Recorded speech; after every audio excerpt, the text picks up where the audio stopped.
Él era el chofer del general Castañón de Mena,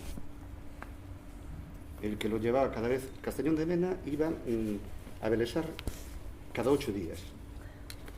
Y el ministro de Hacienda, que era otro militar, Vigón, iba cada 15 días a revisar las cuentas. Pero aquello era un, digamos, franquista, una obra de... Y él tiene anotado todo. Y tiene anotado los nombres, por ejemplo, de gente que vino de Cuelgamuros y que vino como especialistas para el salto. Pero él me dice, había 4 imprescindibles, porque sin esas personas eran los soldadores mejores que había en toda España. Y este es un señor de derechas y tal. Y estos republicanos, pero eran muy buenos y tal. Y me empezó a contar que además con nombres. Y, por ejemplo, yo había escrito de las muertes que hubo en el Salto, ¿no? Y no se ponían de acuerdo de la gente, las fuentes, cuántos murieron allí, ¿no? Y este tiene anotado nombre por nombre la gente que ha muerto y día por día. Ah, sí. Pero claro, cuando escribí el libro no tenía esa fuente. Porque hablara con él, pero no quiso hablar. Ahora dice que yo no quise hablar. La gente son así. ¿No hay contradicción en el orden del Guardia Civil que estaba allí, que es el que denunció a Piloto? No, yo eso lo tengo. Eso está... Sí, pero no es... mira, lo que está escrito de aquel día no es cierto. No es cierto. No sé qué me dijo Fernanda, que te contara. Vamos a ver. Yo creo, lo digo en el libro, pues se te pasó desapercibido, ¿no? Cuando es la caída de Chavaga, sí.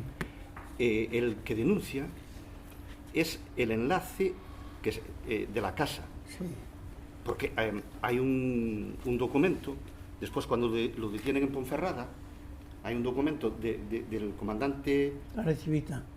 No de la Arecibita, del que está en aquellos momentos en Lugo, donde dice que es uno de los nuestros y pone en su descargo todo lo que hizo de infiltración en la guerrilla. Que yo eso no lo tengo estudiado, la fuga que hay de la cárcel de Quiroga, que se fugan 4. Fue antes. Claro, fue antes. Este ya estaba allí. Lo detienen, lo meten en la cárcel y se fuga con ellos. Pero claro, era uno, ya estaba al servicio de Arecibita. ¿Me entiendes? ¿Pero de cuándo se fuga? Aquí a las chicas. De Quiroga. Se fugan después de la muerte de Chavaga. Ah, después. Bueno, después de la muerte de Chavaga. Por eso no estabas ya tú allí. Pero aparece en el pliego este de descarga. Pero hay toda una combinación que, claro, no la podemos justificar. Un hijo de la casa, que es el que denuncia. No es el hijo. Bueno, es el hijo, sí. Es el hijo del mayor, sí. Claro, él es el encomendado. Sí. Ahí hay cosas muy todavía no clarificadas. Bueno, yo creo que con estos documentos... no, es que a él lo tenemos grabado en un documental que hicimos, que se llama A Guerrilla en Galicia. Sí, lo conozco. De Alfonso Arteseros. Y Manolo y yo estuvimos allí, que no supo quiénes éramos, claro. escuchando toda su versión. Y entonces toda su versión, que es invento, porque todo lo que dice sabemos que es mentira, porque nosotros paramos en la casa, claro. ¿comprendes? Llegamos a la conclusión que lo han utilizado para denunciar. Claro. Pero que la denuncia viene de otra parte. Hombre, puede ser. La denuncia del conjunto, ¿comprendes? Y lo utilizan y automáticamente a qué va Ponferrada y allí entra en contacto con Arecibita. Bueno, ya lo que dice. Sí. ¿A qué va y por qué va? ¿Tú conociste a Elías? Sí. Tú sabes que Elías no murió. Se dice eso, claro. No, hace un mes estuve comiendo en casa de sus 2 hijos. Me los presentaron. ¿Y dónde ha vivido? Cerca de Monfort. No puedo decir más. ¿Y se ha muerto? Sí, hace 4 años. ¿Por qué no puedes decir más si se ha muerto? Porque la familia no quiere. Ah, siempre la familia. Es que estamos Sí, pero, con la iglesia hemos entonces, topado, de verdad, ¿eh? Claro, pero que es que... Las familias se sienten propietarias. ¿eh? No, pero... En la fosa que fueron a abrir el compañero que era Pájaro, que era de allí. Sí, ¿no? sí. Pájaro era... entonces, pues, se han confundido de cadáver. Eso me lo dijo la sobrina, que fueron los que fueron a exhumar. Y volvieron a la fosa eso, porque habían comprobado por ADN y no era él. Entonces decía que sí era Elías. Porque a Elías le llamaban el pájaro, no era Elías no era el pájaro era el otro. Sí. Y entonces ahí es la muerte oficial de piloto. Digo de piloto de Benito. De Benito. Pero que Benito también se escapó. Porque claro, Carrillo dice, 2 años después, dice Carrillo, cuidado con este traidor. Sí. Así que no estaba muerto. Que era el enviado de él. Claro, que estaba de parranda, ¿no? Claro. Ah, si la carta de Carrillo dice que está vivo, le dice a Moncho que está vivo. Es que... Ahora este, digamos, él tuvo una panadería. Elías fue panadero toda su vida. ¿Quién? Elías. Después. Sí. Pero el relato, Kiko, el relato es que no se sostiene. A una persona allí, que yo conozco, la cosa, ¿cómo no van a encontrar su cadáver? En un mes. Y sin pistola, y sin documentación. No, eso es imposible. Xurxo. Mira, ven que se voy a presentar aquí a Kiko.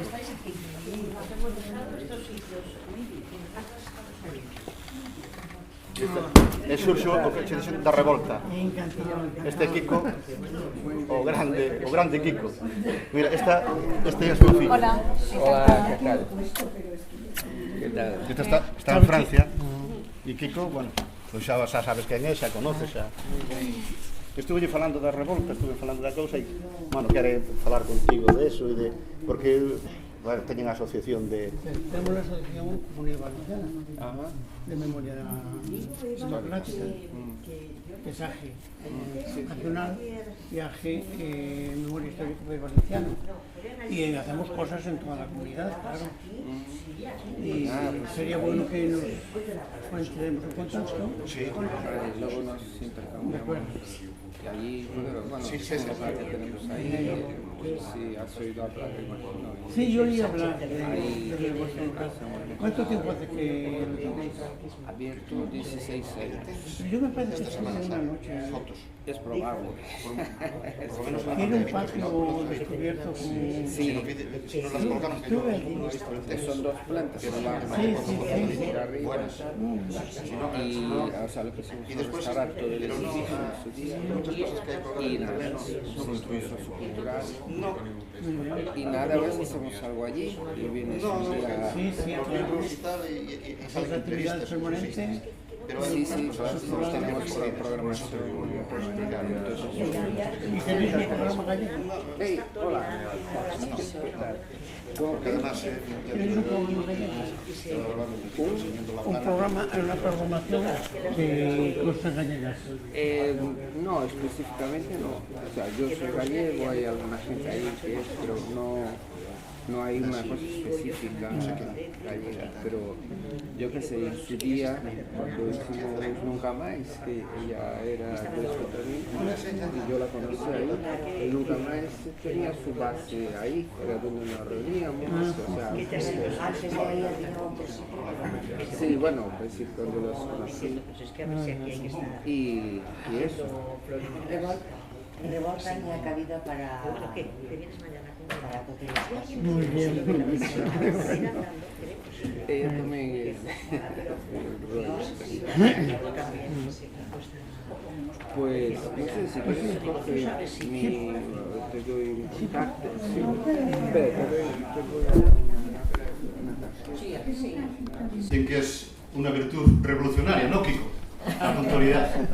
Así que, pues vamos a empezar.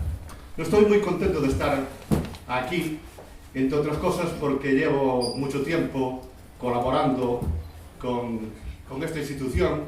Por ejemplo, cuando fue todo la campaña por TV3, yo era el apoderado de aquella campaña en Galicia, y me complace estar aquí y ver que aquellas dificultades por aquellas multas de aquella campaña pues ya han pasado y pueden celebrar otra vez estos premios y volver a celebrar estos simposios, ¿no? Yo soy Alfonso Iré, soy del centro de Galicia, soy periodista. Me comentaba un compañero que decía si era historiador o qué era. Yo soy periodista. Digamos, los periodistas reivindico el periodismo como historia y reivindico el periodismo como combate. Yo creo que cuando haces una cosa la haces por algo. Pero yo investigué ao piloto porque fue mi llanero en solitario, fue mi zorro, fue mi capitán trueno. Digamos, yo de pequeño oía hablar todos los días del piloto, contar historia del piloto antes de saber leer.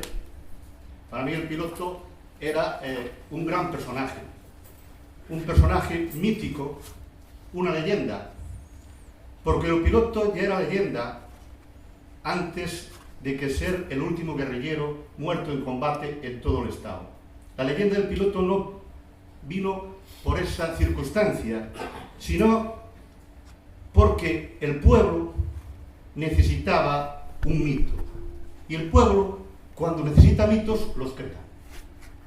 Y el piloto es que necesitaban a una persona para oponerse a la Guardia Civil, para amenazar a la Guardia Civil, para decir, no, si ustedes hacen esto, es que viene un piloto.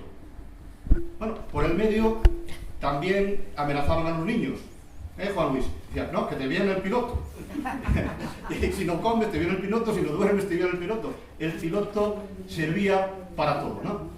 Pero con esto quiero decir que su dimensión no viene por esa circunstancia, sino que viene por la circunstancia de que el pueblo que estaba oprimido por los falangistas y por la dictadura. Hay una cosa muy importante que me decía el otro día nuestra amiga Fernanda, Kiko, dice, no, es que mi abuelo, mis padres no lucharon contra Franco, luchaban contra el fascismo.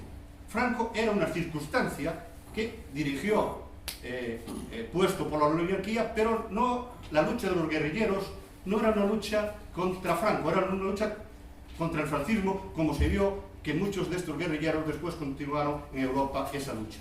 No era una lucha circunstancial. Pues bien, o piloto encarna esta lucha, pero se da una circunstancia. El piloto en el centro de Galicia era una leyenda. El piloto en el centro de Galicia era un mito. El piloto fuera de Galicia, fuera del centro de Galicia, es desconocido. Pero no solo desconocido, se da la circunstancia que la mayoría de lo que está escrito sobre el piloto o es inexacto o no es cierto. Y no es circunstancial tampoco. Obedece a unas razones. Y yo, como no creo en las casualidades, sé que esas razones son políticas. Veamos. Les voy a explicar un poco quién era el piloto. O quién no era. Empecemos por qué no era. El piloto no era un bandolero. El piloto no era un fugido, un escapado, como se dice. El piloto no era una persona del monte, como bien dice Kiko. El piloto no era un maquis, porque era galego. Maquis es una traducción al francés de los del monte. El piloto era un guerrillero, con conciencia plena de lo que estaba haciendo. Porque el piloto se marchó voluntario en el 31 a la aviación, por eso le llaman el piloto. Nunca llegó a ser piloto, era cabo primero en Cuatro Vientos cuando estalló la guerra. Pero en el 36 ya estaba militando en el PCE. Hizo varios cursos, no solo de capacitación técnica, sino de capacitación política. Y cuando se da el golpe de Casado contra la República, Piloto es uno de los que bajan de Cuatro Vientos y defiende la legalidad republicana en Madrid. Y de aquellos momentos a Piloto le viene una especie, por así decirlo, de no fiarse mucho de los dirigentes del PC, porque los dejan allí y se escapan a Valencia. Y esto esta gente nunca se lo perdona, en su fuero interno por lo menos. Pero, claro, el Piloto y los soldados aquellos, cuando toman Madrid, caen en manos de los fascistas. Piloto es condenado a 30 años de reclusión y en el 43, por un indulto franquista, después de un pacto de Franco con los ingleses. El pacto tiene importancia porque no solo Franco quiere lavar la cara, sino que llegan a un acuerdo para que a los ingleses le vendan tanto wolframio como le venden a los alemanes. Esto es básico para entender las posiciones después de los ingleses, cómo los ingleses pasan de ayudar a la guerrilla a demonizarla, por así decirlo, ¿no? ¿Y el Piloto qué hace? El Piloto, después de salir indultado, se viene a pasar unos días a Galicia, pero el partido le dice que vuelva a Madrid y él está en esta libertad vigilada y primero le encuentran un trabajo en Telefónica, pero él sigue con las, por así decirlo, en palabras de la época, las actividades subversivas. Y se esconde otra vez, falsifica su identidad, se le falsifica su identidad además en el frente con un papel firmado por el general Tella, porque el general Tella, que fue de los que conspiró contra Franco, era el amo, por así decirlo, de su familia. Su familia trabajaba, como decimos en Galicia, de caseiros para el general Tella. Y él, que era muy bueno falsificando las cosas ya en aquel momento, pues falsifica la identidad, falsifica todo eso y falsifica la carrera de enfermería y se pone a trabajar en Madrid en Carabanchel de enfermero, ¿no? Pero, bueno, los servicios secretos son muy listos y saben que, no sé, cuando tiene el chivatazo, si vienen para Galicia. Si vienen para Galicia con el apoyo del PC y su misión es empezar en la guerrilla a reconstruir un poco lo que sería después el ejército guerrillero. Hay un dato muy importante, un dato que muchas veces no se sabe fuera del Estado español y aún no se sabe en Galicia, en Estado. Se cree que Galicia se echó a los brazos del fascismo, que era una sociedad de derechas. Bueno, en Galicia ganó el Frente Popular.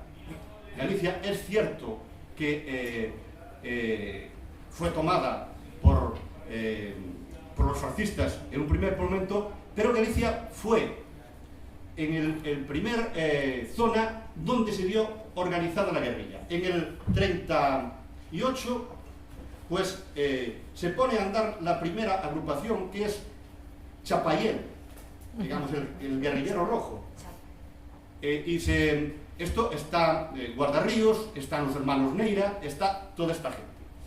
Y en aquellos momentos se produce por parte de la gente de Galicia, que está ya en la guerrilla, unos escapados, otros con vinculaciones, se produce una petición que se la transmiten por medio de Enrique Rister al gobierno de la República, que es crear un frente en Galicia, en la retaguardia, con los guerrilleros y con desembarcos, para, digamos, coger a los nacionales entre dos frentes.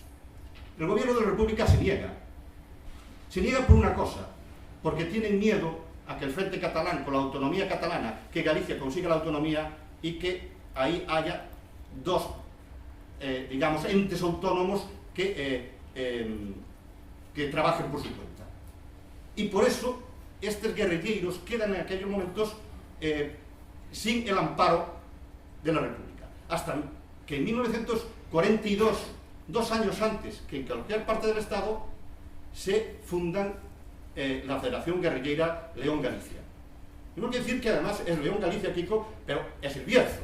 El Bierzo para nosotros es Galicia.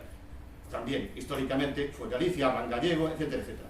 Y se funda esa Federación Guerrillera que tiene unas características muy determinadas, no solo por ser la primera de todo el Estado en organizarse, sino por ser de diversos partidos. Ahí están socialistas, están anarquistas, están la gente del PC, están galeguistas. Y eso empiezan a por así decirlo, a coordinarse y hacer, digamos, un verdadero frente en aquellos momentos, ¿no? Pero el PC, por efectos de los pactos que se están produciendo a nivel geoestratégico en Europa, y intentan que de la conspiración, donde están los generales, donde está además toda esta gente, poner a los Borbones, otra vez con don Juan de Borbón, y dejar al PC fuera de ese gobierno. ¿Qué hace el PC? Lógicamente, el PC quiere tener su propio frente armado, por si necesita unas medidas de fuerza, porque saben que van a ir a apoyar ellos, porque no van a hacer, el PC no va a aceptar a don Juan de Borbón. Y es cuando el PC decide empezar a formar el ejército guerrillero, contrariamente a la Federación Guerrillera. Y ahí se producen choques de cultura. Pero hay que ver en su contexto al PC. Yo muchas veces cuando digo, no estoy criticando las acciones políticas del PC, estoy diciendo lo que es.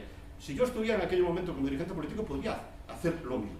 Pero lo que es que se produce unos choques. Primero, todo aquello que era de los distintos partidos políticos ya no era así. Es el PC quien manda con sus...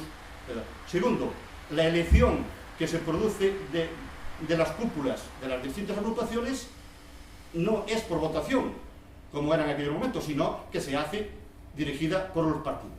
Y el piloto en un primer momento hace esto para el Partido Comunista, como militante disciplinado y un militante cualificado. Está en los primeros momentos está con Curuxás, en la guerrilla de Curuxás, aprende sus técnicas, aprende cosas y empieza a abrir campo en Lugo para conectar esto con la gente que está en el Bierzo y la gente que está en Ourense. Empieza a abrir campo, contrariamente a lo que dicen muchos historiadores, o algunos historiadores, que dicen que el piloto se negaba a abrir campo y que fue una rémora y tal. Bueno, esto lleva a unos cambios en la guerrilla. Lleva a que el piloto que pertenece a la dirección de la tercera agrupación se sienta más identificado con la gente de la segunda agrupación, que es donde está aquí, donde está otra gente, que tiene, digamos, una mentalidad y una forma de actuar totalmente distinta. Pero más, ahí se produce, digamos, el conflicto entre los monzonistas y los carretistas, después del desembarco de Arno. Y la filosofía, aunque no estuviera, Kiko sabrá, y lo podrá decir, digamos, en conexión, la segunda agrupación o la tercera agrupación con Monzón, la filosofía de esta gente es más parecida a la de Monzón que a la de Carrillo. Y ahí empiezan las purgas, y empiezan a mandar a personas del Carrillo, del Comité Central, para sacar a los dirigentes históricos de la guerrilla e imponer a una gente que era movimientos. Se da la circunstancia, además, que en esos momentos matan a los dos máximos responsables de la guerrilla en Galicia, en A Coruña, y además con un bulo tremendo que es asumido por la guerrilla, que dice, no, es que estaba infiltrada. Y no es cierto. No, y a Galloso y a Seoane no lo matan por estar infiltrado. A Galloso y a Seoane lo matan cuando se descubre que están preparando un atentado contra Franco. Y este atentado, además, es silenciado, señores. Silenciado en los libros. Como dijo un día Vázquez Montalbán, que lo cita, es que el partido no me deja contar esto. Porque Galloso y Seoane son detenidos y mueren cuando cogen a una persona que estaba infiltrada en el Pazo de Meirás, que se hacía pasar por sobrina de Pito da Veiga, y les iba a abrir las puertas para envenenar a Franco, cogiendo además una furgoneta de ultramarinos que iba a llevar las cosas. Esta persona la cogen, esta persona después se tira por la ventana, o la tiran en la calle número 12, en la calle Real de La Coruña, y cae Galloso y Seoane. Mire, yo le digo a la gente, Galloso y Seoane, con la experiencia que tenían, los cogen a los dos juntos, que va uno a casa de otro. Bueno, unos guerrilleros, con la experiencia de esos, no va uno a casa de otro. Pase lo que pase, que a mí, el relato oficial del PC es que no me lo creo por ningún lado. Pero yo tuve acceso a una fuente que era una fuente bastante buena. Después de otras fuentes pasé a bastante trabajo para poder contar este atentado. Y llegó un momento que yo estaba sin tener una tercera comprobación. Y bueno, lo que son las casualidades. 8 días, bueno, un fin de semana antes de arrojar la toalla, de decirle a la directora del periódico que yo no podía seguir, a Margarita Ledo, dice, bueno, pues quédate en La Coruña este fin de semana y tal. Y bueno, salgo por La Coruña de copas con una gente y me pongo a ligar con una niña. Allí en la parte vieja de Coruña, y dice, ¿dónde vives? Y dice, no, vivo ahí en esa casa. Esa casa es la casa de Cornide, que era la casa de la Corrales. ¿Cómo? Y dice, sí, es que mi abuela, mi madre la guardesa y mi abuela fue la ama de llaves muchos años de Franco y Meirás. Digo, vale, ¿y tu abuela vive? Dice, sí, ¿me puedes dar? Al día siguiente estaba yo, me acuerdo siempre, 8 de octubre, en la casa de esta ama de llaves de Franco. Una señora que me contaba lo que quería, lo buena que era carnecita, lo mala que eran las otras nietas, como Franco tenía el brazo corrupto de Santa Teresa, y yo a preguntarle por este episodio, ella nada. Y una hora y ella nada, ella contándome lo bueno que era Franco, y otra hora y nada, hasta que a las 4 horas, cuando ya me iba a ir, pues dice, sí, es que mira lo que es la gente, porque vino una señora que se hizo pasar por Pita da Veiga y tal, y estos eran de esos comunistas, y querían matar a Franco, y si no es el brazo corrupto, pues lo mataban y tal, y lo descubrió la señora, y me empieza a contar toda la historia. Ya cuando yo daba por perdido todo, esas casualidades que si no salgo a ligar aquella noche, pues no me enterar. Las casualidades que tenemos los periodistas, periodismo es así. Pero matan a Galloso y a Seoane y mandan al coronel Benito, Kiko, mandan al coronel Benito. El Benito impone, además, descabeza a todas las agrupaciones guerrilleras y impone una forma de actuar que yo me río mucho cuando entrevisté a un guerrillero que es muy simpático, Camilo de Dios, y decía, este quería ponerle uniforme a la guerrilla. Y le digo, pero Camilo, ¿por qué quería ponerle? Dice, yo viene aquí y dice, ten que poner uniforme. Y yo le digo, ¿pero uniforme para qué? Digo, para morir como soldados. Y dice Camilo, carajo, nosotros lo que queremos es no morirnos, que morirnos como soldados, ¿no?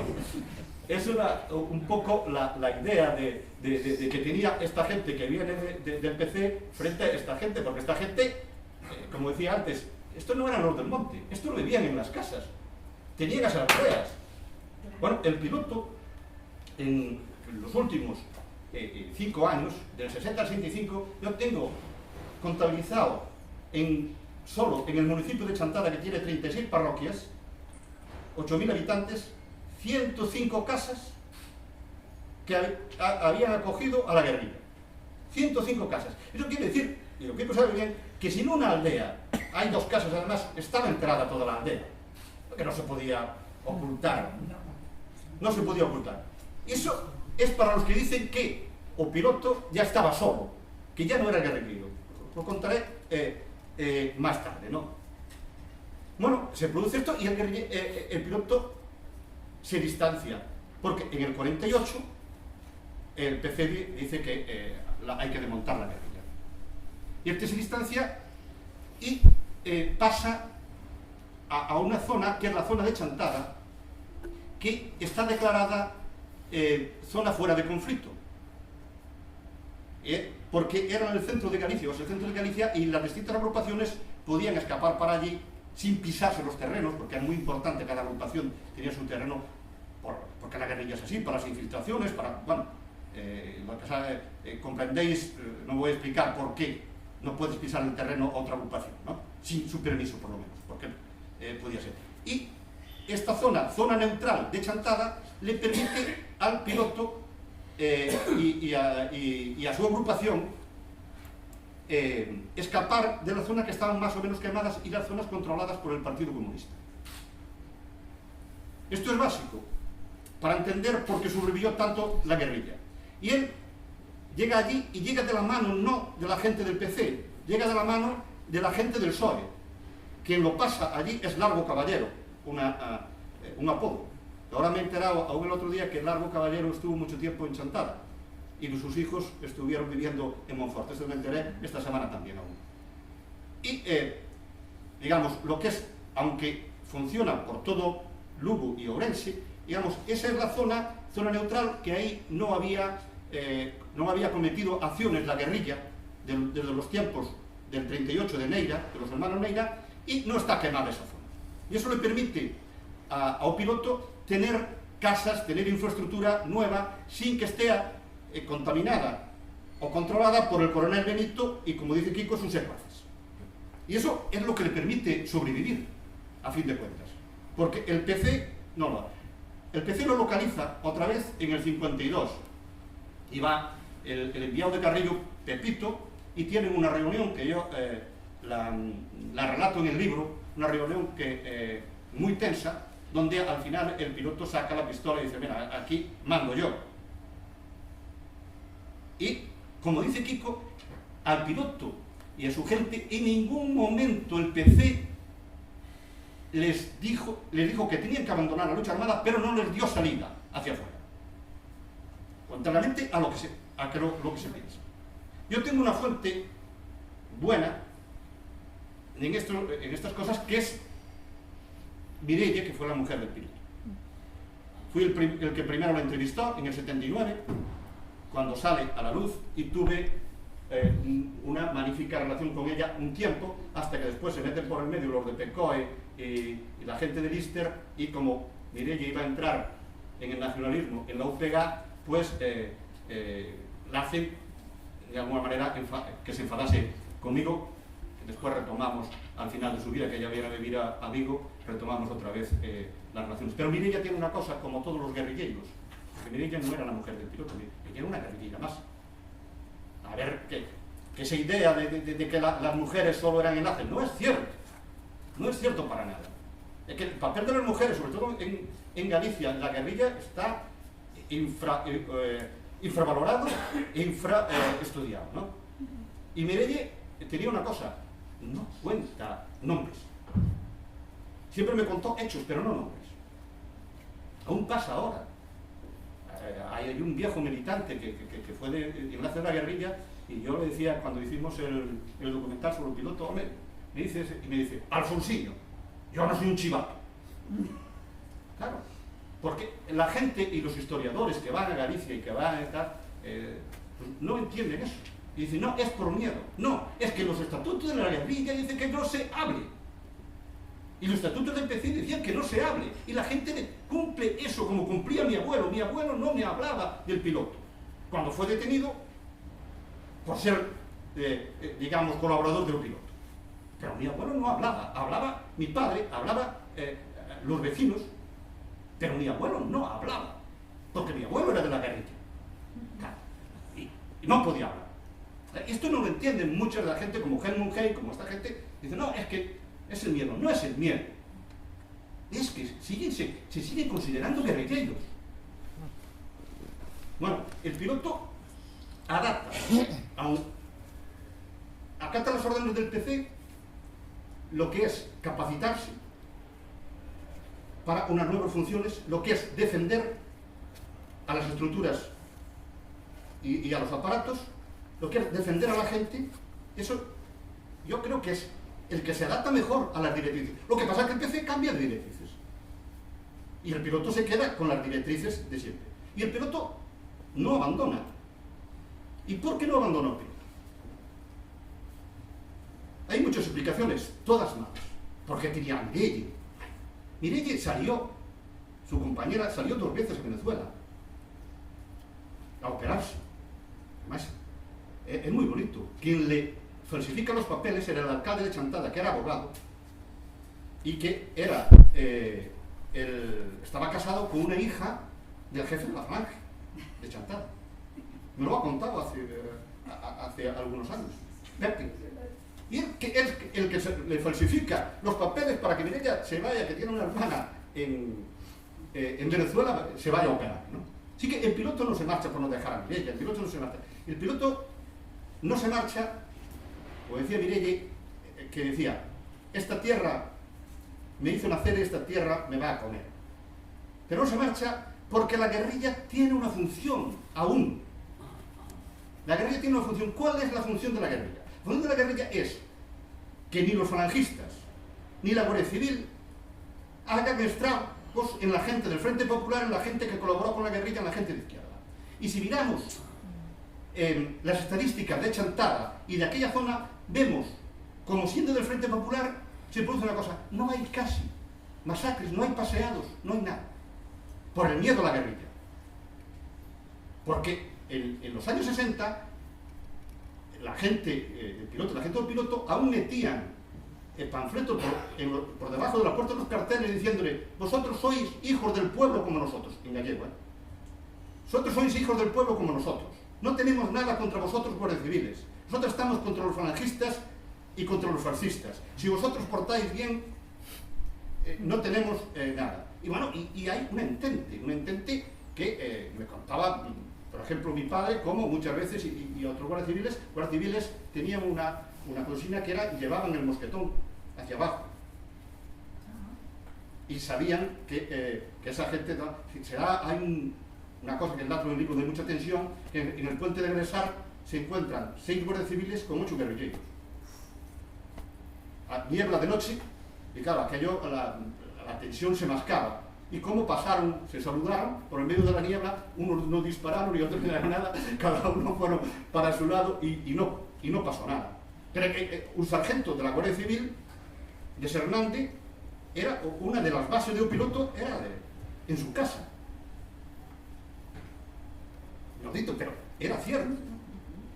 Digamos, esto es lo que no entienden los historiadores de fuera, como esa raíz que tiene dicho Kiko, ¿no? En otro lado, el piloto no había aguantado los años que aguantó, porque se daban unas circunstancias. ¿Cuál era otra circunstancia muy importante que se daba en el centro de Galicia para que continuase la guerrilla? Ahí se producen los famosos pantanos de Franco. Primero el de Ceares, el de San Estevo y luego el de Belesar. Se producen 2 circunstancias. Era la primera, que hay unas expropiaciones mano militar, sin ninguna garantía, sin el precio que querían, Fenosa o Iberdrola. Esto lleva a que el piloto se capacite para hacer los recursos, para hacer asambleas, la guerrilla, con la gente y reclamar por esas tierras. Bueno, hubo tierras que pasaron de ofrecerles 200.000 pesetas a 800.000. Y el piloto roba en una multicopista, roba unas máquinas de escribir en Lugo y se dedica a, digamos, a hacer como si fuera un bufete de abogados, a hacer los recursos contra estas expropiaciones.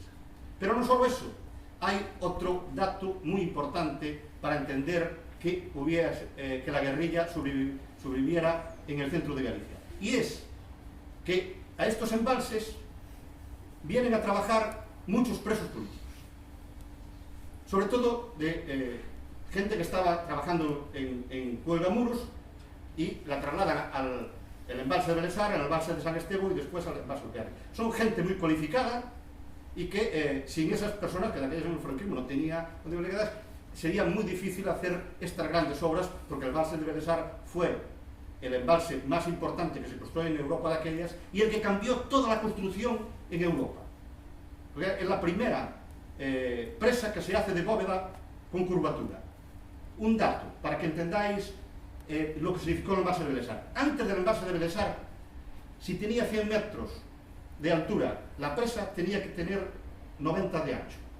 El embalse de Belesar tiene 145 metros de altura y tiene 19 metros de ancho. Digamos, lo que supuso esa construcción, ¿no? Y esto, los principales, digamos, artífices manualmente, los soldadores, los encofradores y tal, eran gente del PC, gente que estaba conmutando sus penas y estos necesitaban apoyo y le daban apoyo a la guerrilla.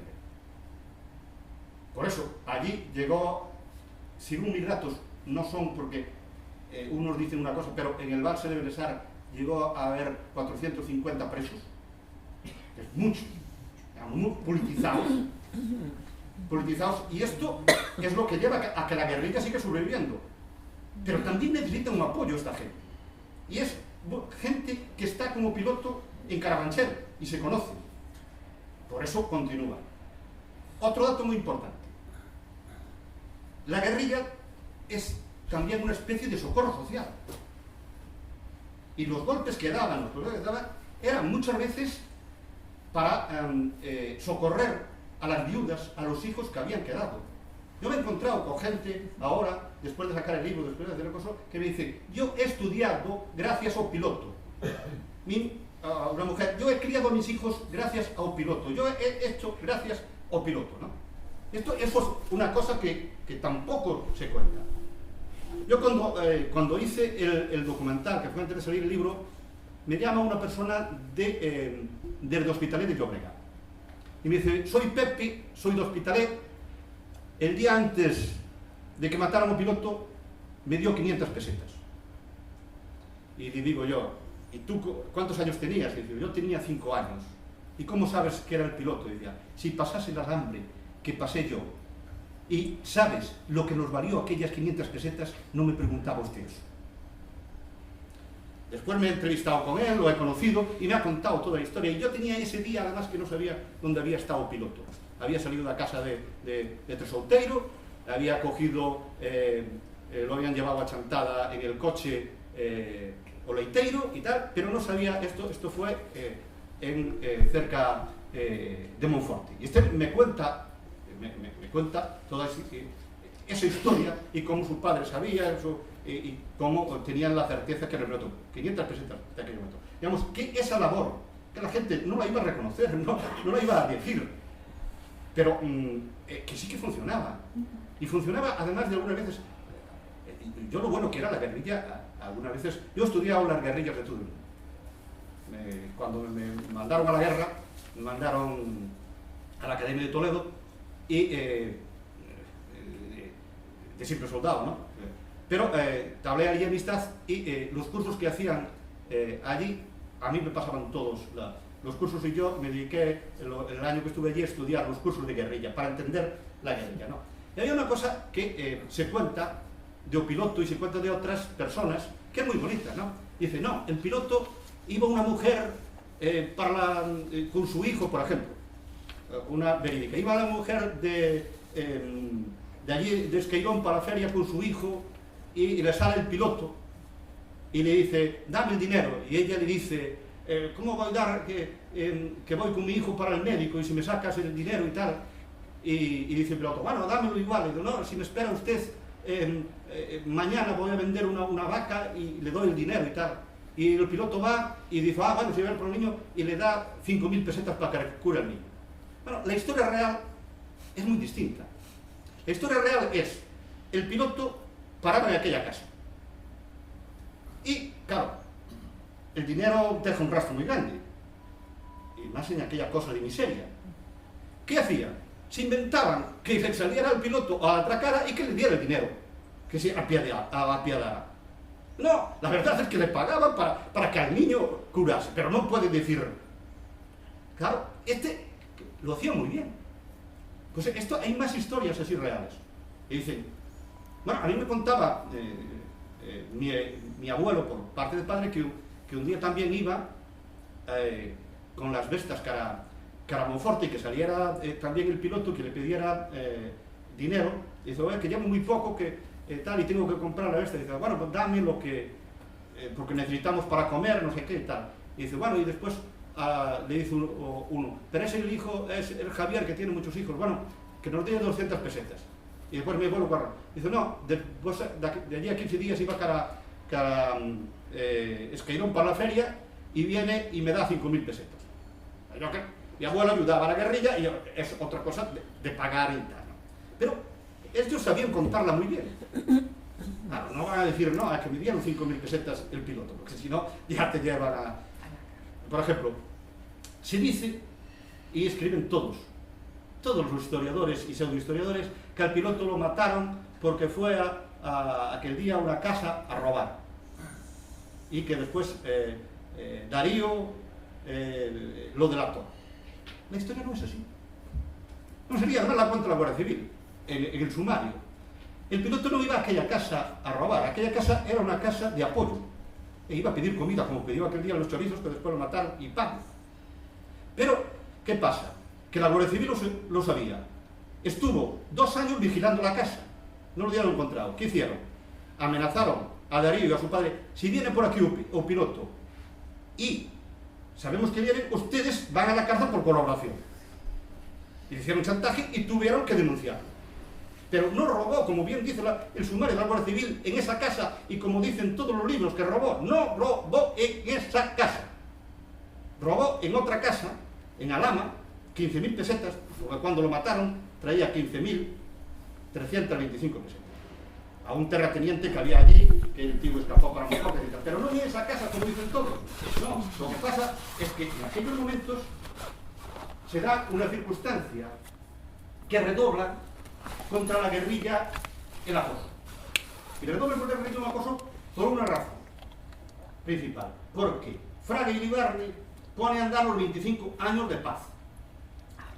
Claro, los 25 años de paz con una guerrilla actuando, mandando comunicados que salen en Argentina, que salen en la BBC y que salen en Galicia hoy, en Uruguay. Ya explicaré, la Pirinaica no, ya. La Pirinaica no, ya. Pues esto no lo podían aguantar el franquismo. Pero hay otro dato. El director general de seguridad era de Chantada, José Luis Taboada. Yo lo he conocido, he comido en su casa, en el Pazo de Cartelos, y le he preguntado por estas cosas. Y él me dice, Camilo Alonso Vega dice que esto hay que acabar con los guerrilleros como sea. Que no se puede celebrar los 25 años de paz con este señor eso. Y claro, se redobla lo que esto no es lógico desde el régimen. Esto también lo ve con Fraga, y Fraga de pocas palabras decía, ¿y qué era usted, señor Airé? Que tuviéramos a esos delincuentes por ahí diciendo que eran guerrilla. No, lógica. Esa es también una de las razones de que en aquellos momentos redoblan el acoso hacia la guerrilla, ¿no? Y en esos momentos pues es donde, además de las filtraciones y tal, donde cae o piloto. Pero cae el piloto que tenía en su cabeza puesta 500.000 pesetas en aquellos momentos. Y no lo delataron por dinero, como lo pasó a Juanín y a esta gente en Santander. No fue el caso.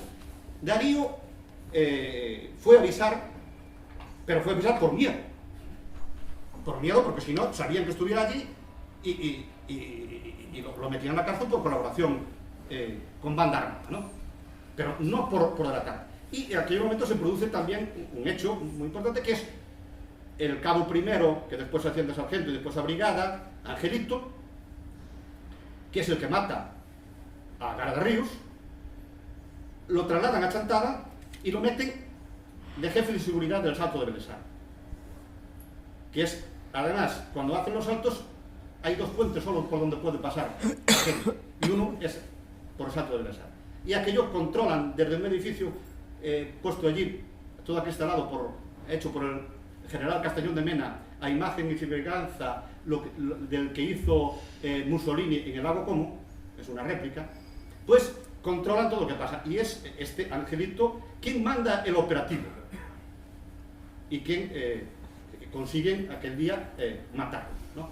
Pero es ya, esto viene funcionando desde 3 años atrás. Y les llevó 3 años con todos los efectivos y matan al piloto, pero no se deshace la guerrilla. no se deshace la guerrilla.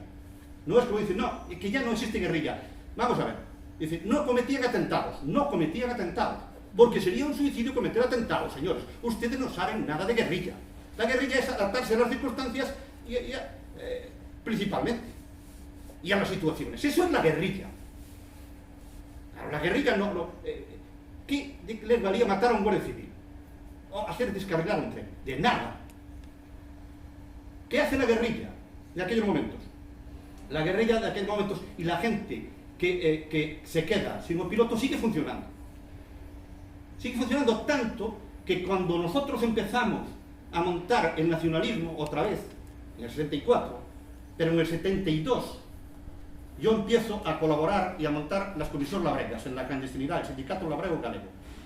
Y empezamos en Chantada, de una zona, bueno, yo tengo un éxito tremendo. Yo me creía Lenin, porque hacía asambleas de aquellas clandestinas y me aparecían 40, 50 labradores. Y decía, oh, qué bueno soy. Qué bueno. Claro, te enteras después de lo que pasaba. Por atrás estaba toda esta gente de un piloto. Toda esta gente. Bueno, hay detalles que yo me enteré de mucho después. A mí había unas personas, que es la que llevó a Jesús, la que llevó aquel día a piloto, que aparecían a las 3, a las 12 de la noche, cuando yo venía con mi bicicleta de hacer las asambleas, me cogían en su jeep y me llevaban a casa. O me llevaban a su casa a darme de comer. Y yo decía, bueno, serán amigos de mi padre, les caeré bien. Como era además portero y futbolista, bueno, me creía el rey del mambo. Años después me dice Jesús, no, es que te estábamos vigilando, para que no te pasara nada, te estábamos ayudando. Y digo, y digo, ¿quién? Los de la guerrilla. Digo, pero que vosotros erais de PC. Nosotros ya no teníamos que ver nada de PC. Nosotros éramos unos niños y estaban montando y nosotros apoyábamos que vosotros armarais una organización. Pero nosotros éramos nacionalistas y nosotros también. Pero claro, lo que no se dice es que en los últimos años el piloto sacaba en el guerrillero, lo sacaba en gallego. Y terminaba sus artículos con un Viva Galicia Feire, que eso al PC no le iba. Bueno, en el 76 hicimos la primera gran tatorada del Estado en Chantada. Sacamos 383 tractores a la calle. Solo 5 tractores quedaron sin salir. Bueno, quedaron 5 tractores el primer día.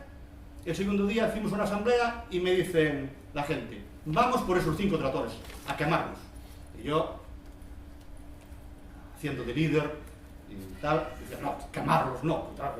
Bueno, vamos, y dice, vamos a pincharle las ruedas, bueno, solo las pequeñas.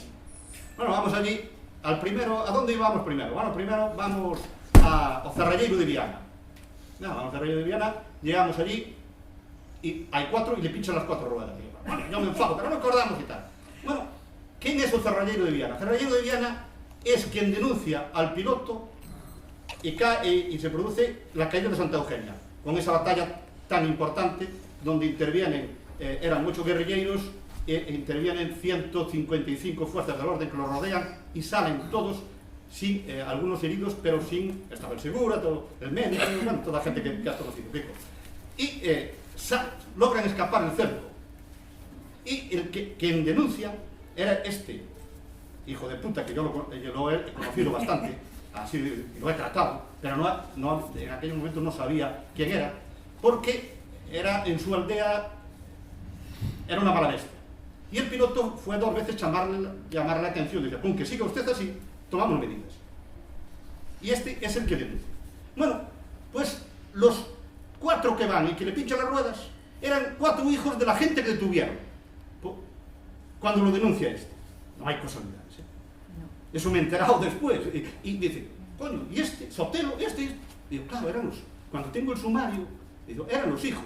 Y así, a los 4 que no salieron, les fuimos a pinchar las ruedas y los 4 eran gente que estaba contra la guerrilla.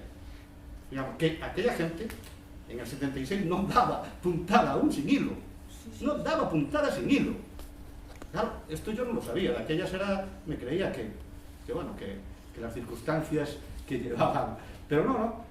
Digamos, la guerrilla siguió funcionando y nos permitió a nosotros montar el sindicato labrego galego hacer esas tratoradas y que fuera en donde tuvo más incidencia en toda la lucha contra la bota empresarial, que allí no se ha pagado, etcétera, etcétera. Y por detrás estaba toda esta gente. Porque, digamos, seguía funcionando, seguía... bueno, yo tenía una ficha, debe estar aún en el cuartel, me contaba ayer a Xurxo, como me lo dijo hace un año un guardia civil, del 72 a mí me abren una ficha y que pone potencialmente muy peligroso. Yo tenía 14 años. Y resulta que me decía potencialmente muy peligroso, y en una de las notas era que yo tenía contacto con la guerrilla. Yo no tenía contacto con la guerrilla, ellos lo sabían, yo no, lógicamente. Pero la Guardia Civil sí lo sabía. Y cuando venía donde estaba estudiando en Madrid, la Guardia Civil me seguía. Y tenían, bueno, cuando este señor en el 98 se jubila, aún estaba mi ficha ahí. Ellos sabían que yo tenía contacto con la guerrilla, yo no. Esa era la diferencia, ¿no? Yo creo que con esto les doy una visión de lo que era la guerrilla distinta, lo que era el piloto y los porqués. Porque muchas veces se cuentan historias, se cuentan, pero no se contextualiza por qué se dan esas. No, el piloto era bueno, era un guerrillero bueno, como otros muchos. Lo que pasa es que cae en el sitio adecuado, en el momento adecuado, etcétera, etcétera. Porque si no, habría acabado de otra forma. ¿Por qué no se conoce al piloto? ¿Qué pasa con el piloto? Porque solo conoce una guerrilla. ¿Por qué, digamos, se dice que el último guerrillero, y escribe un libro, Pilar Airé, mi parienta, diciendo que el último que fuera en Cataluña, etcétera, etcétera, que después ya cambió el título, ¿no? Porque el PC no le interesa reconocer al piloto. Y cuando en 1968 le hacemos el primer homenaje que se le hace a un guerrillero, hacemos al piloto, compramos el terreno, le ponemos la lápida, le ponemos la tumba, la asentamos, etcétera, etcétera, para que no estuviera ahí, nadie del PC quiere ir al homenaje. Nadie. Y quien se lo hizo no es como aparecen por ahí en algunos periódicos, la gente del PC. Quien organizamos eso fuimos los nacionalistas. Porque nosotros, y yo desde el periódico A Nosa Terra, nosotros empezamos con la recuperación de la memoria ya en el 77, no ahora. Y en el segundo número del periódico entrevistamos ya a guerrilleros. Pero ya antes, cuando estábamos estudiando en Madrid, la gente de la UPG, que es mi partido, nacionalista gallego, hicimos, en la Facultad de Ciencia de Información, hicimos un grupo de trabajo que grabamos en aquellos momentos, estoy hablando del 75, 76, grabamos a gente relacionada con la guerrilla y tenemos 238 horas de grabación. Así que nosotros no empezamos con la memoria histórica ahora. Ni empezamos a reivindicar la guerrilla, ni el piloto ahora. No, pero el problema es que con el PC topamos, claro. Y las historias que cuentan es que son muy bonitas, ¿no? En el año, digo en el libro, en el año 1952 el PC declara que la guerrilla ya no existe. Y dice que ya no existe porque terminó la evacuación de los últimos guerrilleros de Agra, que se marchan al exilio, y los 6 supervivientes del ejército guerrillero de Galicia. Eso lo dice el PC en su historia oficial. Los 6 guerrilleros y los otros que quedaron.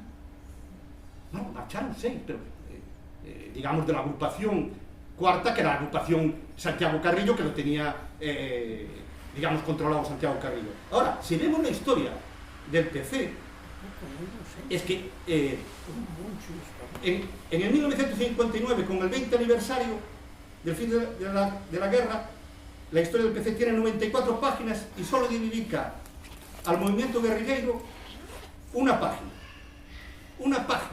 de la historia del PC. Y dice: la propaganda oficial, con fines fácilmente comprensibles, trata de anteponer nuestra política de reconciliación, la ayuda a un pasado al movimiento guerrillero, algo sin fundamento. El Partido Comunista nunca apoyó al movimiento guerrillero. Digo, ajá, bien. Ahora, ¿qué pensaría el piloto al hacer esto, no? Después, En el 46 dice que solo duró 10 años. Después, en el 69, dice que duró 4. Y el señor Santiago Carrillo, en 1975, dice que él ni el Partido Comunista nunca tuvieron nada que ver con la guerrilla y que siempre estuvo en contra de las Fuerzas Armadas. Digo, así entendemos lo que es la memoria histórica y entendemos por qué no se conoce a un señor que, desoyendo las órdenes de su partido, continúa con la lucha armada. Pero se da la circunstancia que el piloto sigue repartiendo carnés del Partido Comunista. Él sigue con la historia y se cree aún la teoría de que va a haber una huelga revolucionaria en el 62. Bueno, hay la huelga revolucionaria que monta pasionaria y que le cuesta el cargo. Y el Santiago Carrillo juega con la idea esa de que va a haber una huelga, pero nunca la convoca por miedo a perder el cargo. Pero el piloto se lo cree. Y cuando en el 62 el piloto saca una serie de panfletos que lo distribuye en la universidad, en los astilleros, tiene reunión con la gente de comisiones en Ferrol, en Vigo, etcétera, etcétera, para convocar la huelga revolucionaria en Galicia. Y le manda a Radio Pirinaica un escrito de su puño y mano que nunca fue transmitido, porque tenía la orden, como afirma Belsebre, de que no se citase ya a la guerrilla. La guerrilla no existe, no se puede citar ao piloto, no se puede. Y dice Almar Belsebre, paradójicamente, la negación y el esquecimiento impuesto a la memoria histórica de los guerrilleros en los años 60 reúnen en una misma esfera de complicidad a la dirección del PC y al aparato propagandístico del Fraga. Y lo que pone de aquel manifiesto a pro de la lucha armada, lo que pone la Radio Pirinaica el 17 de julio decía, lo único que transmite es: Franco teme de miedo porque sabes que la huelga general política te colgará en el muro del Retiro. Y la dirección del PGO dejó escrito en esta carta: tenéis que referiros siempre a ella sin hablar ni de guerrillas, ni de xefaturas, ni citar el nombre de Xosé Castro Veiga y menos del piloto. Esto es Radio Pirinaica, está, según le recoge Almar Belsebre, del puño y letra del responsable de Radio Pirinaica, para que no se cite ni a la guerrilla, para que no se cite al piloto tampoco. Por eso, una persona que es básica en la lucha antiterrorista, que demuestra que había un apoyo por detrás, popular, porque si no habíamos saber, pues es silenciada. Es silenciada totalmente y no se conoce. Pero, vamos a ver, ahora está teniendo mucho más eco en el Estado que en Galicia. Sí, os lo voy a contar unos datos. Yo tengo la suerte que, aún siendo nacionalista y sabiéndolo todos, pues los periodistas y los directores del periódico, como yo fui director de los otros periódicos, me tratan muy bien. Cada libro que saco me trata muy bien. Bueno, pues voy a darles un dato.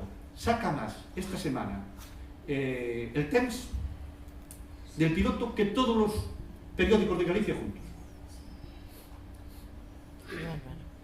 Por ejemplo, el periódico de Cataluña sacó 2 páginas también, una vez, y otra página otra. La Vanguardia ha sacado. En Sevilla, cuando voy a presentar el libro, Radio Nacional de España en Sevilla me da una entrevista de media hora. En Galicia no me dieron ni un minuto. Pero además, el Progreso de Lugo, que me trata, pero divinamente, no hizo referencia, ni una sola referencia, ni al libro, ni a los actos, ni cuando sacamos el documental, ni nada. Ni una sola referencia. El Correo Gallego, donde yo escribo, hizo una nota de media columna, cuando los otros libros, ¡buah!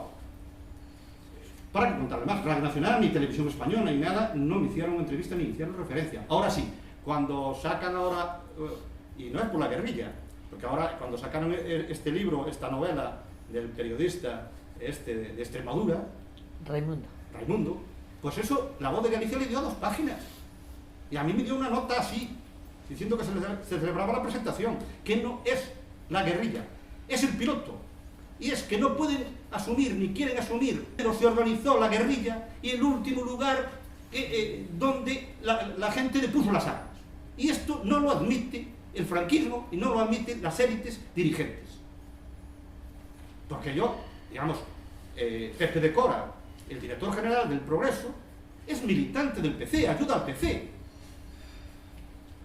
Y no le dio, pero al piloto, pero ni una nota. Ahora sí, cuando murió, me acuerdo como hoy, a 5 columnas.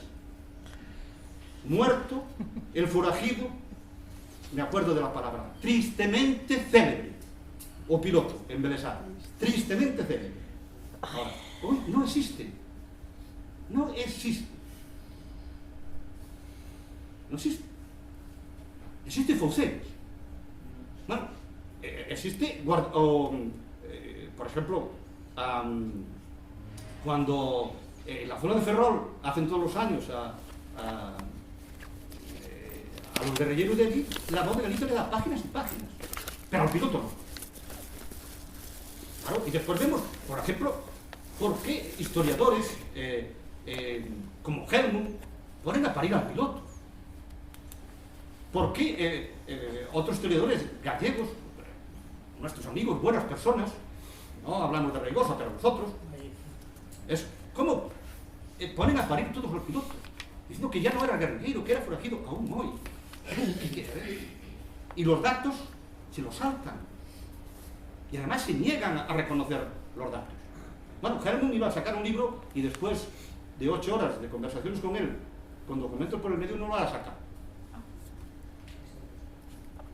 No lo ha sacado. Porque dice, no, es que según tú, los datos que tienes, yo este libro no lo puedo sacar porque falseo la verdad. Por lo menos, a ver si tiene la decencia esa. Claro, por eso ustedes, la mayoría no conocían a piloto. Pero es por eso. Porque había que silenciar. Y había que silenciar a toda la guerrilla y decir que no existió. Después, cuando yo sí, a mí no me pueden decir que no existió porque a mí me ha ayudado. A mí no me lo han contado. A mí me han ayudado. Con dinero, con ayudas, convocando ellos a la gente. Mira, una vez voy a un pueblo allá en el Monte Faro que se llamaba Furco, en la cosa, y llego allí para hacer una asamblea en el año 73 y había una persona. Y digo, bueno, vengo aquí, 12 kilómetros en bicicleta, cuesta arriba y tal, ¿no? Y dice, pero es que no avisaron, no sé qué, tal. Dice, bueno, claro, tú eres el hijo de Javier, ¿no? Sí. Bueno, espérate, 5 minutos. 5 minutos aparecen 45 personas. Estaban esperando a que esta persona, que sí que fue enlace de la guerrilla, les diese la orden de entrar y hablase conmigo y dice, no hay muros en la costa. Funcionaban así. Y no era por, digamos, aquellas asambleas multitudinarias, no era porque yo fuera no, era que estaba detrás de él. Y esto sí que no lo pueden admitir. No pueden admitir que un piloto, pues eso, firmase los textos con Viva Galicia Ceibe, escribiese en gallego, etc. Era una deriva que hiciese unos estatutos nuevos del exército guerrillero de liberación nacional. Claro, esto es lo que no admite. Ahora sí, ahora cuando hacemos el homenaje, Kiko, aparece Alonso Montero, aparecen todos, a sacar pecho. Nunca aparecieron. Ahora sí aparecen ya, está asumido y dice, no, esto era nuestro, no sé qué, no. Mío no era. Digamos, sí, era mío como era, digamos, el llanero el solitario, el capitán Trueno, todo eso. Pero para mí era un mito y sigue siendo un mito, porque el pueblo lo necesita. Y para terminar, no, el pueblo lo necesitaba tanto que hasta se inventó la historia que el piloto no lo mataba. Pero no solo eso. Después algunos inventaron, porque la tierra lo echaron sin caja y la tierra se removió, al bajar. Si tiene el muerto, que se levantara y que marchara. Y hablas con gente y dices, no sé, que el piloto no lo mataron.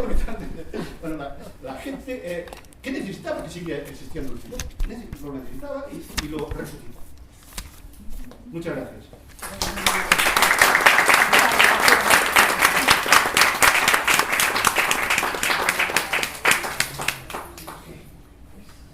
Bueno, como tenemos algo de tiempo, aunque me hablé demasiado, pues estoy dispuesto a contestar a sus preguntas, si quieren.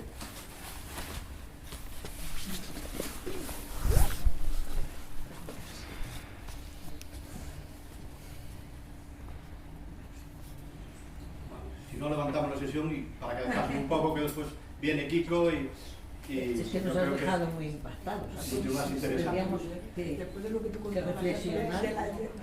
Cuando en el año 77 sucede esto, se empieza la labor de rescate de memoria y tal, allí, y dice, si tuve ayuda de la guerrilla, ya eran hombres de una edad, sí, que estaban, me imagino, en el pueblo, aunque como tú dices, funcionando en plan activista, ¿no? Pero ahí es cuando comienza realmente la labor de recuperación, de rescate de memoria, que también se da en otros lugares, por otros pueblos y de otros lugares. Yo no saco el libro hasta ahora, pero es interesante, al 50 aniversario, sí, por una cosa, porque yo le prometo a dos personas, que es la que me dan todas las claves y todas las cosas, que hasta que se murieran no les sacaba el libro.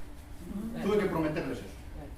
Y yo esperé para sacar el libro, para hacer el documental todo, al 50 aniversario del piloto y al 100 aniversario de su nacimiento. Pero yo empecé a recoger y a trabajar esto ya en el 74. Y, digamos, sí, no podía darle salida en aquellos momentos a nada. Hasta que fundamos o refundamos a Nosa Terrano, nosotros no teníamos un... Yo es que vi algo en la revista, creo que en el 76, en Teoría y Práctica, aquella revista que escribía algo de eso, pero muy poco. Pero fíjate que esto va de 20 en 20 años. Comenzáis el 77, nosotros creamos la asociación en el 97, conocimos a los guerrilleros y comenzamos a exigir sus reivindicaciones, y el año que viene va a ser 2017 y aún esta miserable democracia sigue en la más absoluta ignominia y en la más absoluta injusticia, y además con estos problemas todavía sobre la memoria de personas tan dignas como pilotos, seguir aún avanzando en las aguas procerosas, ¿no? que lo deterioran y lo... Pero la gente es impresionante este país. Mira, hay un dato. En Chantada hay había el Banco de Soto, que después fue el Banco de Galicia, que ahora es el Banco Popular, y los propietarios de esto, de la familia, pues eran los jefes de la falange, Jesús de Soto. Yo tengo un trato exquisito con los 3 hijos de Jesús de Soto. Y resulta que yo he propuesto hacer en Chantada un museo de la guerrilla gallega llamado Xosé Castro Veiga o Piloto. Está presentado en el ayuntamiento, lo presentó el bloque y llevamos 6 meses esperando. Pues esta gente se entera y me invita a comer en Vigo, que están en Vigo. Uno de ellos era el vicepresidente, fue vicepresidente hasta que se jubiló de BVA, el capítulo argentino es de allí también, el presidente de BVA, y me dicen que están dispuestos a vender una casa que tienen allí, que era la sede del Banco de Soto, por el 25%, menos si quien la compra es el ayuntamiento o la diputación para hacer allí el Museo de la Guerrilla. Esta gente, que es los hijos de los falangistas, gente y gente que, por otra parte, que es, o se dice de izquierdas, le ponen pegas. Y dicen, no, es que hacer un museo de la guerrilla, ¿a qué viene eso ahora? Sí, es que cada vez que es la palabra guerrilla es un muro.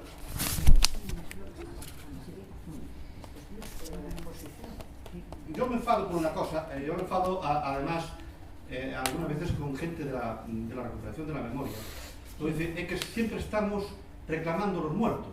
Yo creo que tenemos que reclamar a la gente que ha luchado, a la gente que no la mataron en un primer momento, que continuó años y años, porque ya está bien de hacer. A mí me van muy bien los mártires, pero me va muy bien, mucho mejor la gente que ha luchado, que no se ha rendido. Y nosotros estamos con esa manía ahora necrófila.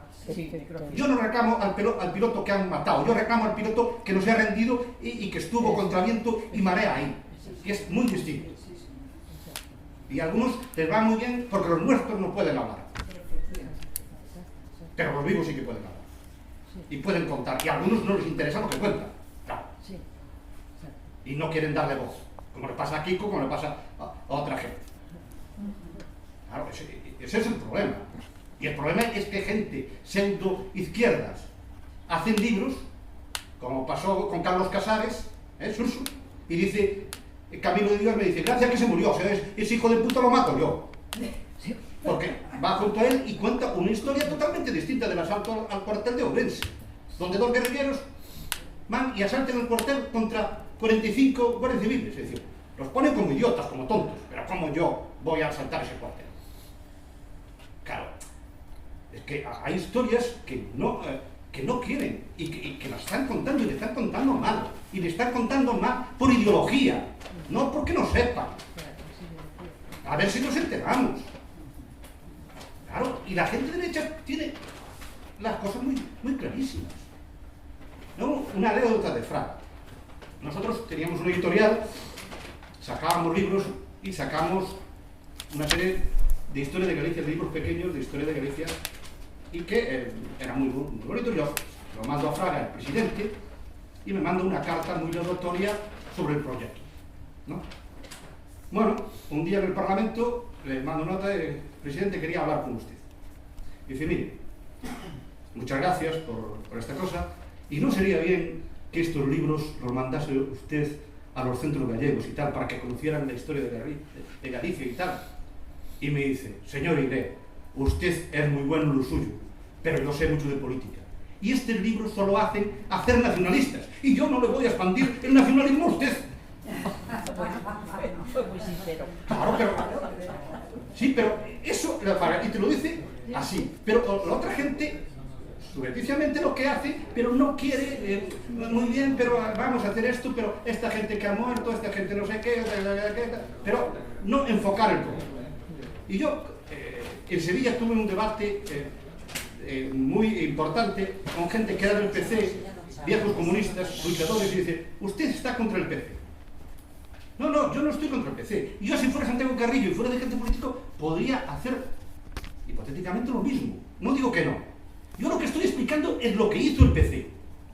Que lo juzgue la gente, pero los datos están ahí, la historia del PC que está de ahí. La entrevista con Falazzi de Carrillo diciendo que él estuviera siempre en contra de la lucha armada y que nunca apoyara a la guerrilla. Oiga, a mí no me venda usted historias. No me vendan historias. Que es lo que pasa. Bueno, en aquellos momentos tampoco la UPG, cuando hicimos el primer homenaje al piloto, aunque yo era de la UPG y la gente que hicimos era de la UPG, sí quiso involucrar. Y yo lo entendí. En aquel momento se estaba montando otra vez en Galicia el ejército guerrillero. La UPG estaba... Esta gente salió de la UPG. La UPG estaba contra eso, diciendo que iba a hacer mucho mal al nacionalismo y que no estaba contra. Si a UPG aparece allí los dirigentes apoyando aquello, van a decir que la UPG, como decían los servicios secretos, que estaba detrás, como decían, del ejército guerrillero. Y a mí me dan una explicación, tú móntalo, no, digamos, pero nosotros no podemos aparecer. Y nosotros lo hicimos en autoconvocatoria, para que no, pero ahí discutimos si hay unas razones políticas que yo las entiendo. Aunque podría ser no compartirlas, porque si las compartiera no había hecho. Pero hay que explicar las razones políticas. Explicar en su contexto. Hicimos esto por esto. Y lo que pide Kiko, que se aclare porque mataron a un brasileiro, por ejemplo. Y que se aclare porque mataron. Y hay unas razones. Pueden ser bastadas. Pero hay unas razones, pero explíquenlas y pidan perdón, nos equivocamos, porque en esos momentos las circunstancias eran estas. Y se puede pedir perdón. Y en política hay que equivocarse, porque muchas veces, si no te equivocas, no haces nada. Más vale equivocarse por acción que por omisión. Ahora, lo que no se puede es echar para arriba un manto y decir, aquí no ha pasado nada. Nosotros no apoyamos la guerrilla, nosotros no fundamos nada, nosotros... Oye, que no. Digamos, los familiares, la gente que dio su vida, merece por lo menos un respeto y una consideración, y la mayor consideración que hay es la verdad. Más que homenajes, más que nada, la verdad. Duela a quien duela. Nosotros hicimos, cuando haces en política, hiciste muchas cosas mal, expulsas a la gente, etcétera, etcétera. Bueno, yo no, porque yo nunca pasé de militante de base, nunca me dieron un cargo, ¿no? Porque era muy malo. En la clandestinidad, sobre todo, porque sabía todo. A mí me detuvo la Guardia Civil por ser de la UPG en el 72, y yo no sabía lo que era la UPG. Con eso les digo todos a ustedes lo bueno que era yo en la clandestinidad. Ya me tienen antes de saber lo que era ya la UPG, así que malísimo. Sí. Tú has dicho que a Juanín sí que lo delatan y sin embargo al piloto no lo delatan. Sí. A Juanín sí que lo delataron. A Juanín lo delataron por 300.000 pesetas. Sí. Eso consta en todas las... Sí, está muy bien contado, además, en el libro de Jesús. En el libro de Jesús. Jesús de Cos. Pero por consta... Y aquellos 500.000 pesetas eran mucho dinero, ¿no?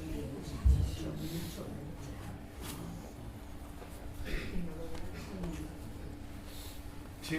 Como quería decir que muchas de estas preguntas, compañeras y compañeros, que nos estamos haciendo aquí esta tarde en el Congreso de los Diputados, el PSOE hace presidente a un colega vuestro y con esto no hace falta decir nada más. Yo te voy a decir una cosa. El PSOE, yo escribo un artículo que digo que yo si estuviera en el PSOE votaría también más tendría. Por una cosa, porque el PSOE está en su ADN ser partido del régimen y no puede hacer otra cosa. Y aquí lo que estamos es diciendo que malos son los del PSOE. No, el PSOE hace lo que tiene que hacer como partido que es. No le pidamos lo que no es, señores. Eso es el problema, que el PSOE hace lo que tiene que hacer en el Parlamento, porque es el partido del régimen. Hacer otra cosa era ir contra la esencia del PSOE. Eso es así. No le pidamos al PSOE lo que no es. Yo creo que tenemos una idea distinta de lo que es el PSOE. Desde Surens,